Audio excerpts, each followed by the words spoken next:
And now we're recording. Hey, look at that. Well, thank you for showing up, Nikki. And now I remember what this is actually for. Uh, Definitely virtual assistants. I've had some in the past. Mhm. I've actually had one when I was doing Amazon FBA, Mhm. and Amazon FBA definitely was not for me. Yeah, not for everyone. No, no, especially after the pandemic and all the supply chain issues that were going on. Mm.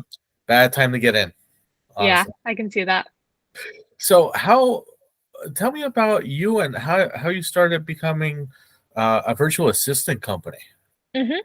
Yeah, so I started as just an ISO, so an independent sales organization for a payment processing company right when I graduated. And I know what you're thinking, well, that's boring, and it absolutely was. And it was not kind of my intention. I fell into it. So very quickly, I really wanted to make it passive. I was getting good monthly residuals, so I didn't want to sell it or stop, but I wanted to make it passive so I could pursue other side hustles or actually something I'm more passionate about. So after reading the 4 Hour Work Week, Tim Ferriss, that's when I was like, you know what? I'm going to get a virtual assistant. I'm going to make this, passive, maybe spend an hour a week on this. And that's exactly what happened. It went fantastic. And other businesses kind of wanted the same thing. My parents are entrepreneurs. They're, after networking events. And so I started a business after I kind of saw the demand. Wow. Okay, it seems to be the going thing right now to start a business. You know, Yeah. we're not taught that anywhere growing up. It's okay to start a business, but to work for someone that has a business. Hmm. You know, Yeah. and I've been doing the same thing. That's how I got into publishing. Well, that was a drunken night, but that's another night story. Um, Mhm. so yes, I feel the same way.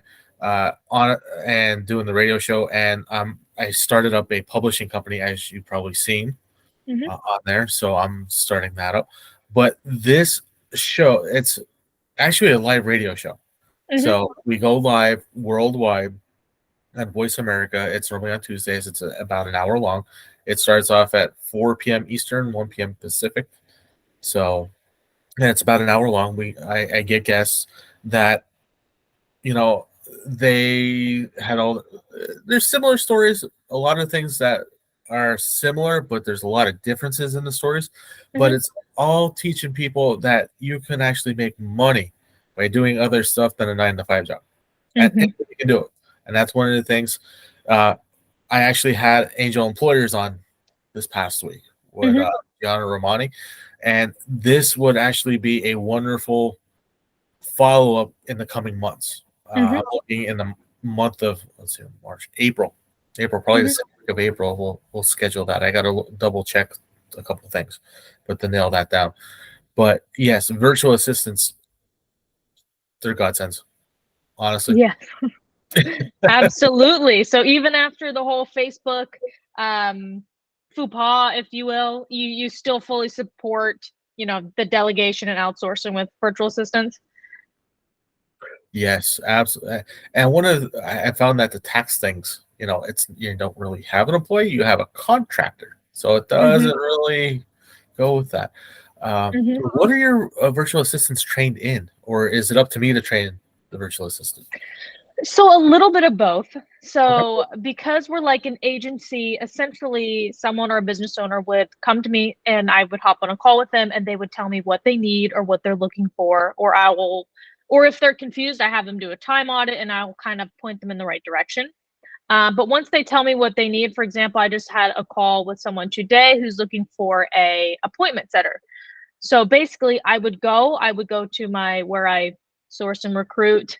I recruit exclusively from the Philippines because they're very westernized, only speak English, all that good stuff.